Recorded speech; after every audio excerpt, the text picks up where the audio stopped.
Welcome to another edition of The Local Show here on Grassroots Community Network. I'm Eric Scarvin, your host. Guys, thanks for joining us this week. Well into the dog days of summer as we near the end of August already. Hope you guys have been enjoying the beautiful summer and the recent rain, which we so desperately need. And thanks for tuning in this week. We've got a first-time guest of the week.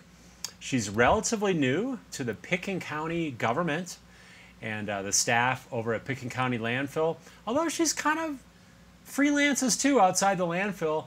I want to welcome Liz Mauro to the show. And Liz, I'm going to try to get your full title. Okay. Environmental Compliance Specialist and Land Manager. Good work. You got it. I think I got it. Yeah. And that sounds like good work. Like, it is. Like you got a lot of work to do with that big title, Environmental Compliance Officer and Land Manager. It sounds like there's a lot to do there. It's true. There is. I'm never bored. Yeah. Well, we were going to get into that and what that title, entails and some of your responsibilities. But Liz, we want to know a little bit about you. Like, where were you born and raised? I was born in Massachusetts, and I Okay. was raised in New England my whole life until I moved out to Colorado for college. Okay. And have stayed ever since. And where did you go to college? So I went to Colorado Mountain College, and then I Okay. went to Colorado State University in Fort Collins. So, So both. And then what was your degree that you graduated with? Natural Resource Management. Okay, so that's all making sense now. Yeah. And then, so it was really like a lot of people you hear, they kind of shift, whether it's from the East or the Midwest, over to Colorado for college. And then it just kind of like sticks with them. They'd never want to leave Colorado. And what was it about like Colorado? Had you vacationed here as a kid at all? Or was your college your first Colorado? I had been out here a few times for Okay. vacation. Yeah. And Okay. just, I don't know, just liked it. Okay. Just, yeah. Big skier? Everything about it. Yeah, I enjoy skiing. Not a huge skier. Okay. Enjoy hiking. I like that you can just get out in nature in any direction and go, you know? Right. Yeah. Right. Especially in this valley where it seems like we have so much open space. Aspen, I think, is like 70% open space right around the town. So that access to nature, the beauty of the mountains, I take it, was striking to you when you Yeah. kind of first laid eyes on Colorado? Definitely. Okay. Yeah. Okay. And now you've been in the valley since, is it 2011? You've been in the valley. Okay. Yeah. And and what was your first job when you landed here? Well, so my first job here in the valley was working for Aspen Consolidated Sanitation District. Okay. Which is the wastewater plant just down behind the Airport Business Center. Okay. Which treats all of Aspen's wastewater, including from here. All right. So, and I was down there for 7 years, Okay. working there. Okay. Which was, yeah. Is Casey Ward working down there? He is. Okay, because he was there. If and then he's he went watching now, we can wave to him. Hi, Casey, Casey. hope Hi, you're Casey. tuning in. Because he had worked, and then he had gone to the police department, and then he went back, correct? Or No, he didn't go back. He worked for the water department. okay. Which this is interesting, civics aside. Casey worked for the water department, drinking water. Oh, right. Right? Okay. Which okay. is City of Aspen. I gotcha. And then now he works for the sanitation district, which is separate. okay. So Okay. from one end to the other end. But now you're Yeah. working for Pitkin County. And how now I did work that- for Pitkin County. How did that evolve? Did you get to know some of the county staff through your Well, former job? Yeah, basically, yeah. I mean, so part of what people do at the wastewater plant is they spend a lot of time driving up to the landfill to drop off the screenings and the Okay. biosolids. Okay. Which you could have a whole other show about that. You should have someone on from ACSD. Okay. But so I spent a lot of time taking trips to the landfill to drop stuff off there from the sewage plant, and just was always really curious about their system and what they were doing with this stuff and their composting, and kind of got to know some of the people there, made some acquaintances, and I just thought it was really interesting. So when this job came open, I jumped on it. Okay, so and now that's been since May. Since May. We were talking a little bit before the show, and of course I did in-depth research as well, as I Yeah. do for every show. Of course. Yeah. Yeah. And so now, how's it going so far? I mean, has it been Great. pretty natural, comfortable? Has it been overwhelming? How would you characterize that transition? I think just it's going great. I think it just feels very natural. I feel very at home. in my new job, and it's been a great transition, and I'm just like, I would say I'm happily busy every day, but not overwhelmed. And are you but based? definitely happily busy. Happily, okay. Yeah. So a good workload. There's a lot. Not too stressful, not too overwhelmed. Are you based at the landfill? Is that where your office is? Mm-hmm. Okay, Yeah. but your purview goes outside the landfill. Exactly. And we'll talk a little bit about that after the break. Okay. But basically, just to kind of summarize, environmental compliance is the landfill itself being compliant, Yes. primarily to state law. And then also you have compliance outside the landfill, which could be anything from weed management to what are some of the other things that you would It's mostly kind of weed manage? management. I mean, Okay. it's because that's the part of state law and county code that the land management department's enforcing is the Noxious Weed Act. Okay. So that's the legal aspect of it, is enforcing the Noxious Weed Act. But people also can come to me if they have questions, questions about plant health and things like that. Okay.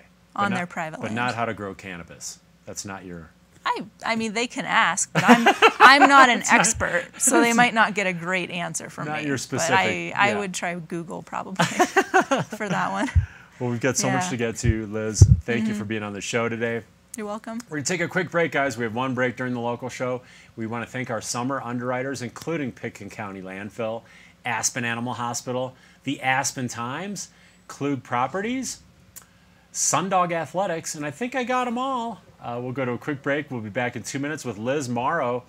She's going to let us educate us on noxious weeds, other things that are maybe more lovely in Pitkin County, and some great information, so don't go away.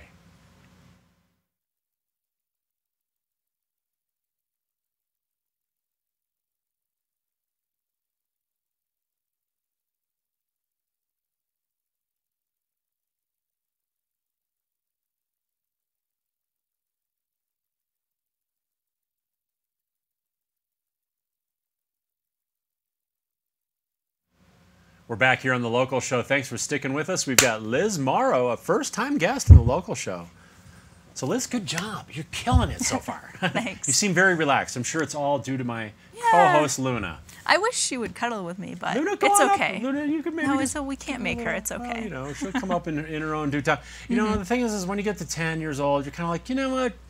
It's kind of like, our seniors, we'll do it when we feel like it. No one's going to really tell them too much. Yeah. Just kind of do it. And you're a dog lover yourself. And right? my dog's 11, so I know how that is. Oh, there you go. Yeah. She does her own thing. Okay. Yeah, so it's so you okay. have a queen of the house, too. That pretty much dictates Another queen, yeah. how things are going to go. Okay. I do. So I hope your dog tunes in, because I know you don't have television, but maybe on the internet you could show, maybe with a laptop. Yeah, she'll get on her laptop and What's look your at dog's it. name? Blueberry. Okay, Blueberry, Yeah. check me out. Here's me and Luna. Don't get jealous. So we were will. talking before the break about your responsibilities, Liz, both at the Pitkin County landfill and outside the landfill. Let's focus on the landfill, because that's Okay. the majority of your kind of your purview and your time spent is making sure the landfill is compliant with typically Colorado state law. Can you kind of elaborate on that a little bit? Sure, I can elaborate. So there's a lot to elaborate on. So as you can imagine, it takes a lot of permitting to run a landfill. There are a lot of permits you have to comply with. We have a permit that's many, many pages long, and most of it is enforced by the Colorado Department of Public Health and Environment. Okay. I don't know if you've heard of them before. I have. And so they regulate everything from, we have to monitor any gas that might come out of the landfill. Okay. We have to monitor where our stormwater is going. We have to monitor and mitigate any leachate that might come out of the landfill. So there's a lot of water management. So that would be things leaching down in through the ground, into the groundwater, things like that. Leachate? Leachate. Leachate? Leachate. Yeah, like okay. leach, A-T-E. Okay. So that's, basically we call, my boss calls it landfill juice. Oh. And yeah. Okay. So basically what they mean by that is like if any water is going through the trash, it picks up any pollutants that are in the trash. That makes sense. And then you obviously makes sense, you don't want that water going places where you don't know where it's going. Yeah. So we have to keep track of that and, watch out for it. And we have a whole new fancy mitigation system in place. So So how do you? Pretty cool. Yeah, I guess like just thinking about it physically. Like how do you is there sensors or anything that can sense how, because I mean, how do you know what's going on down under, so to speak, underneath? Well, so kind of you can almost think of it like sensors. So there's wells. Okay. So there are wells drilled all around the landfill in different places. Okay. And periodically we test that makes the sense. air and the water that's down in the bottom of those wells. Okay. Have you found anything that was like totally surprising? Like, oh my gosh, I can't believe there's arsenic, or I don't even know what it would be. Some hazardous. No, nothing totally surprising. Crazy. No. Nothing totally surprising. I mean, the reason we have a mitigation system in place now is that we did find a small amount of vinyl chloride in one of our wells, but it was, from what I know, it's not very surprising, and it's a low amount. So. Okay. Because obviously there's that's just something we're crazy managing. Variety of things in the landfill.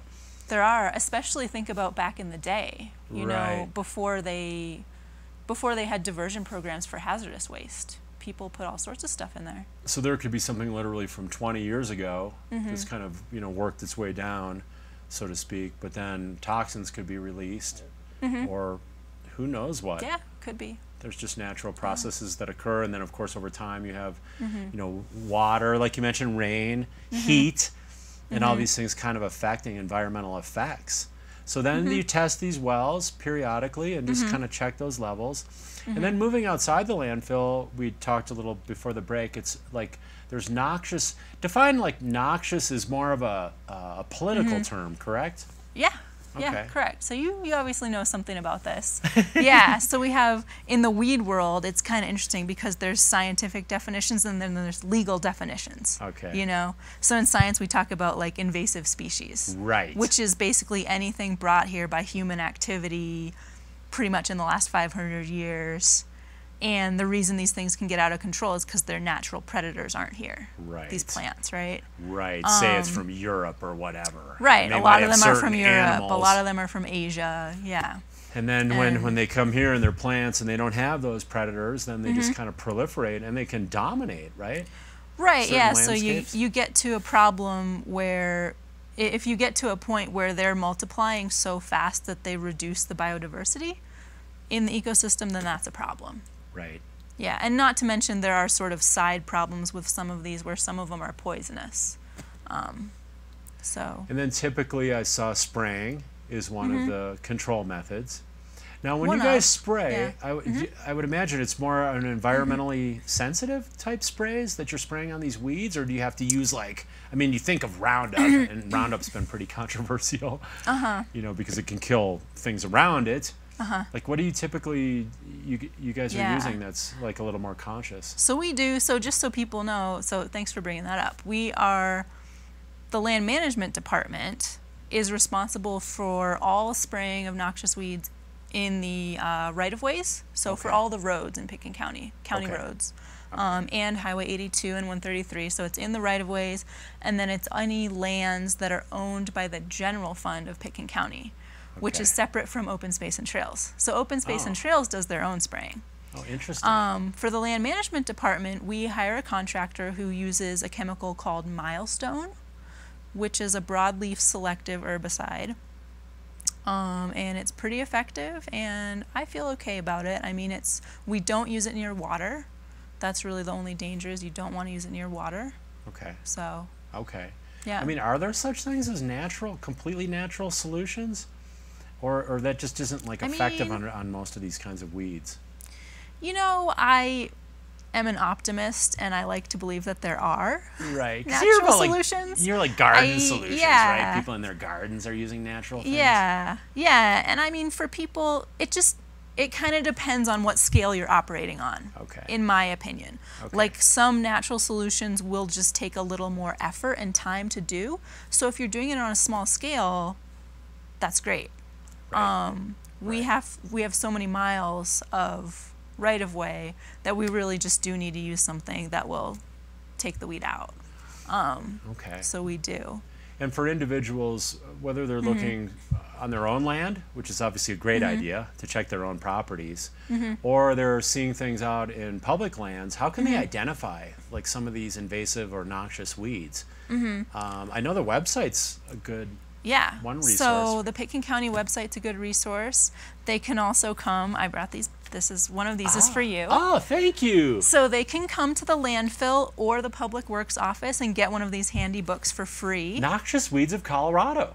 Yeah. Not to be confused with Obnoxious Visitors in Colorado. Those are totally different. They're not in there. They might have some similarities, but yeah, not in there. So this is a great resource. Yep, and that's a book of all the weeds that have been legally declared a noxious weed. Okay. So that have to be removed from your land. Are all weeds bad? I mean, you think about like weeds, oh, it's bad, and you know, and I'm not talking about the cannabis part. That's a whole fun conversation in and of itself. But just noxious weeds. So, well, so it depends on what you mean by weeds, right? So we could get way into that. What about the ones that are considered politically noxious? Are those all evil weed, so to speak? Well, they're all kind of bad, or are there some benefits of I mean, weeds? they're not. I mean, no plant is evil, so they're not evil. They're just, the thing is, they're not evil. They're acting the way they have evolved to act in their environment, and they cause problems when we humans create an environment where they can, you know, multiply like crazy. But no, I mean, so it depends what you mean by weeds. So when you talk about weeds, there's noxious weeds, which are invasive, meaning not native. There are also plants that scientifically you would consider a weed that are native. Right? Like annual sunflowers. Okay. You technically would consider those a weed, but they're native. I have So those if in you my have garden. a native, well, but they're a native weedy species is what you would say, because they put out so many seeds. Okay. You know. Oh, interesting. Like that's where they're investing their resources, is their seeds and their, you know. So that's kind of the thing, is all of these plants in their home ecosystems. Right. They're an essential, you know, good part of that ecosystem. Right. It's just that because we've taken them out of context, right. then they're a problem. It's interesting. So our weeds here that are in their correct context, we do need them, you know? Because many of the local animals can rely on them for food source, things like that. Or beauty, like in the case of a sunflower. Exactly. That adds all that gold and yellow to that meadow. And there's all sorts of, small annual forbs and grasses that might be considered weedy, but they're native, and they have their place in the ecosystem, and they provide things to other plants that, you know, the other plants wouldn't live without that. Have you heard about Thrash a Thistle? No, what's the Thrash a Thistle program? What's so this that is mean? a decades-old program that's been originated in Aspen. Okay. And it was either Elizabeth Pepke or Fabi Benedict. I think it was Fabi Benedict. So these are like the founding families of Aspen, post-World War II, that kind of brought in the Aspen Institute and different things. Fritz Benedict was actually a successful architect, but his wife was very environmentally active. But they had a thing where they wanted the community to go in and thrash thistles, physically removing these thistles. Okay. And it was a program, and it's still, you see it pop up every now and then, like in the local newspaper. I mean, that being said, like Hunter Creek Valley, I was back there today. There's thistles proliferating back in the Hunter Creek Valley. I mean, what are we to do, like as citizens, about some of these? And would that be considered invasive?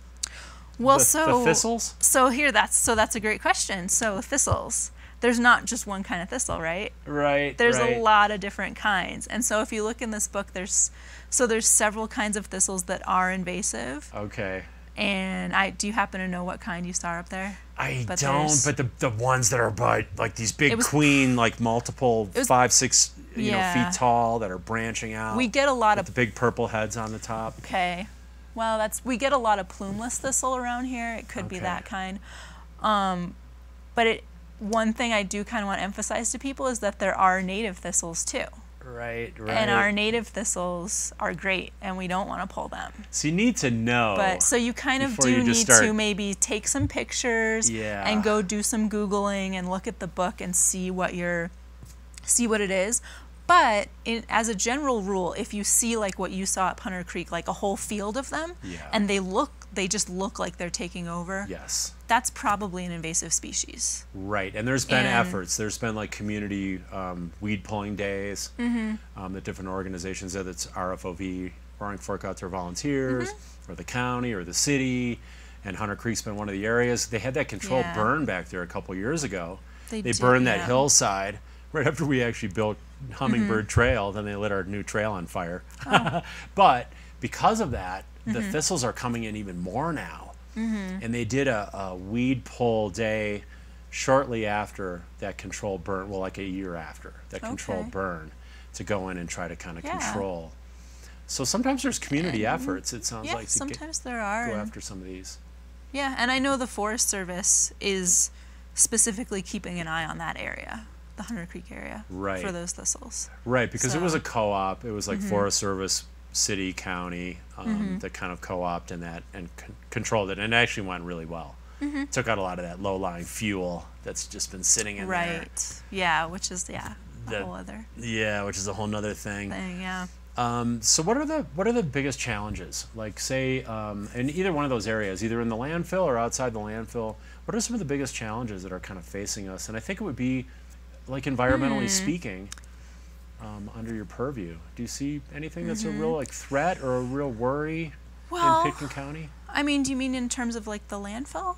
Or I think, yeah, I mean, whatever you think is, like, more relevant, you know, is there something going on? Say it's a noxious weed spread outside the landfill, or are there issues in the landfill that are serious that you guys are dealing with, or is everything pretty under control in the county?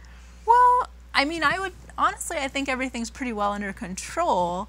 I mean, as far as issues, I just think with the landfill, the biggest issue that we see day to day is just the massive volume of waste coming out of Aspen. Right. And I think that's a pretty big issue to try and raise awareness of that and just try to get people to be more mindful of the amount of waste that's being created. And we've had, Kathy Hall on the show, and we've talked about the importance of composting, which was about 38% of the material going to the landfill. We talk about construction being almost 60% construction waste. What's going on with, like, is there going to be a kind of a, like, we have the drop and swap. Yes. But, like, Boulder has a spot where you can get these construction materials. They could be repurposed. The public can purchase them. Has there been some progress kind of in that area? Well, so you should have Kathy back on to talk about that. We will. You really should, because she's more involved in the, the politics and the long-term planning. I'm not really involved in that side of the long-term planning. Okay. That's more of her thing. But I think she does have a few things in the works just to try to address that problem. Well, what would be a couple tips for, for our viewers that you would say, just in terms of living more mindful day to day, not producing as much, trash and things that fill the landfill? What are just a couple of general tips? Because, again, Kathy and I have touched on some things like maybe we don't need to buy all the clothing and all the stuff and all the plastics and all the single-use plastics, and maybe along those lines that people could just do day to day.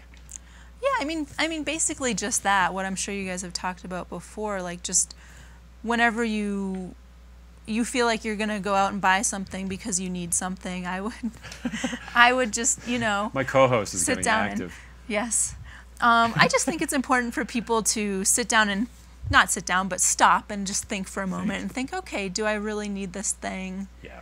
What is it really bringing to my life? Okay, and if I really do need it, can I check out a thrift shop? Can I go get it from a reuse store? Or can I borrow it from someone? I really like the ideas of these, like, lending libraries, like some places have. I'd like to get more of that going, like where you can borrow a shovel or borrow a tool, or you've heard of these. Yeah, I think there's something with Pitkin County Open Space and Trails that they're creating, like a tool library where if you wanted to borrow, say, hand tools, that's being talked about. So what the website for people, just to kind of give people a resource, is it pitkin.gov or what's the website? I should know that, but I actually don't. I'm sorry. That's okay. Well, I have your contact. What's your email address? My email is liz.mauro@pitkincounty.com. Okay. So- That got bumped out of my notes here. Yeah. So people can Yeah. contact you with general questions. Questions, and I do site visits. Okay. So if people want a site visit for me to come look at their land, to look for invasive species or just the health of their land, I can come do that. Okay. Yeah. Sounds good. And, oh yeah, there was one other thing. Okay. Go Wait ahead. a second. People can contact me if they want a map of where we've sprayed in the county. Okay. So that's kind of one other thing with the spraying, Sounds is we good. use GIS. Okay. So We are out of time. Did you Okay. have fun on the show today, Liz? yes, I had a great time. I baked you some organic Aw. chocolate chip cookies. Thank you so much, Eric. Thank you for being here. Thank you. That was really informative. Yeah. I really learned a Okay. lot. Luna finally warmed up to the conversation. And thank you guys for watching us this week here on The Local Show.